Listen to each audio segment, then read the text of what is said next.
Bom, pessoal, eu tenho certeza que assim como eu, em algum momento da sua vida você já ouviu alguém dizer que a carne do frango tem muito hormônios, que a indústria injeta hormônios no frango.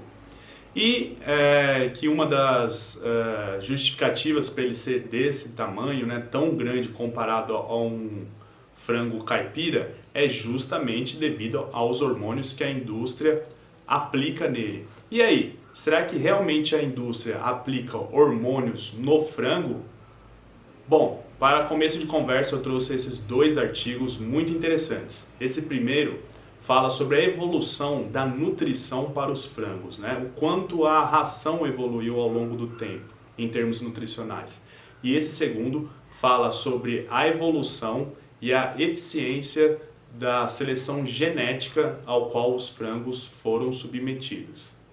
Bom, de forma pragmática, respondendo a pergunta se na carne de frango tem hormônios, tem sim, mas é o próprio hormônio, é o hormônio natural do frango, assim como nós também temos o nosso hormônio. Mas se a indústria aplica hormônios no frango, não, pessoal, isso é um grande mito. Primeiro, que iria inviabilizar a produção do frango, né? Isso ia encarecer o frango. E segundo, que é proibido pela legislação brasileira. E mesmo assim, seria inviável colocar hormônio na ração, né, e o frango ingerir de forma oral, porque até 70% da eficiência desse hormônio seria anulado no fígado do frango. E aí você poderia dizer, mas poderiam aplicar, né? Imagina o tamanho de uma granja, né? Quantos frangos existem? Já imaginou aplicando hormônio no frango? Primeiro que isso não é viável, segundo que muitos frangos iriam morrer por estresse. Então não iria compensar para a indústria injetar hormônios no frango. Ora, e aí você pode se perguntar, então por que o frango comercial é muito maior do que o frango caipira se não são os hormônios? Bom, pessoal, ele é tão grande assim devido a um trabalho há mais de 50 anos que é feito na área da genética, na área da seleção genética, que não é nenhum bicho de sete cabeças, é nada mais do que você pegar a maior ave da população, separar ela para acasalar.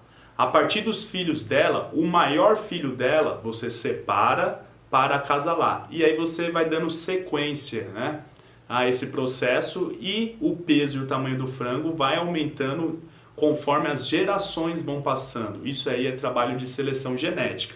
De 80% a 90% se dá devido à seleção genética. E até 20% desse resultado se dá a melhora da qualidade da nutrição dos frangos. Para você ter uma ideia, em 1957 se colocava cinza na ração e dava para os frangos. E você também tinha resto de peixe, resto de carne. Hoje em dia não, né?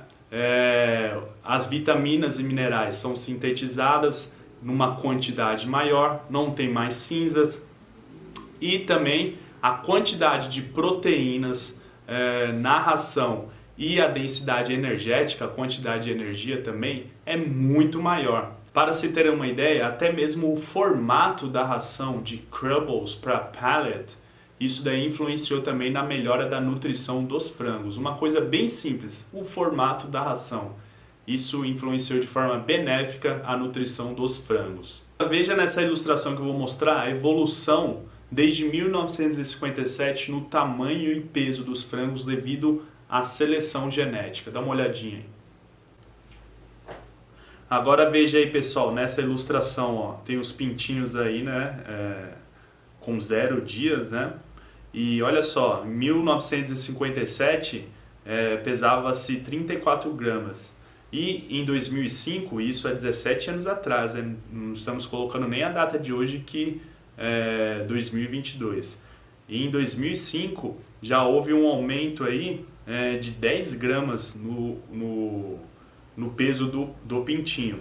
E aí com 28 dias, olha só, em 1957, 316 gramas, em 1978, 632 e em 2005, 1,396 kg. E depois de 56 dias, olha só a diferença lá, ó. Em 1957, um frango sem nenhum trabalho de melhoramento genético, ele chegava em 905 gramas e em 2005 a 4 quilos 202. É uma diferença muito grande. Agora nessa outra ilustração tem a diferença do tamanho das aves, né? Note aí a diferença, né? Uma ilustração com as aves de perfil, né? A título de curiosidade, muito interessante. Agora, pessoal, nessa ilustração nós temos dois gráficos, o gráfico A e o gráfico B. Na linha vertical nós temos o peso do corpo, né? E na linha horizontal a gente tem os dias de vida do frango. Perceba que no gráfico A, olha só a discrepância da linha do frango de 2005 pro de 1957. Uma diferença muito grande, né? Já no gráfico B, olha só, na linha vertical nós temos o peso do corpo e na linha horizontal continua os dias de vida. E olha só que interessante no gráfico B. Ao final de 56 dias, o frango de 1957 atingiu 20% do que foi o peso do frango de 2005. E o frango de 1977 atingiu somente 41%.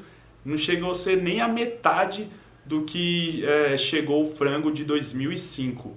Isso eu estou dizendo porque esse estudo fala sobre os frangos até 2005. E de 2005 até agora, 2022, já se passaram 17 anos. Veja só a evolução da seleção genética nos frangos. E não tem nada a ver com hormônio. Pessoal, na indústria do frango, assim como em todas as outras indústrias, se evoluiu. Evoluiu a questão genética, a questão da nutrição, a eficiência, né? Diminuiu o desperdício. Para se ter uma ideia, em 2005, para cada 1 grama de frango, diminuiu 1,2 gramas de ração ao qual esse frango ingeriu, comparado a 1957. Então a eficiência, né, em termos de quantidade da ração também evoluiu. Tudo evoluiu e com o frango não foi diferente. Então pare de falar que o frango comercial é desse tamanho por causa de hormônios. Não é. Isso é devido à ciência e tecnologia, tá ok? Forte abraço e coma seu frango aí sem medo.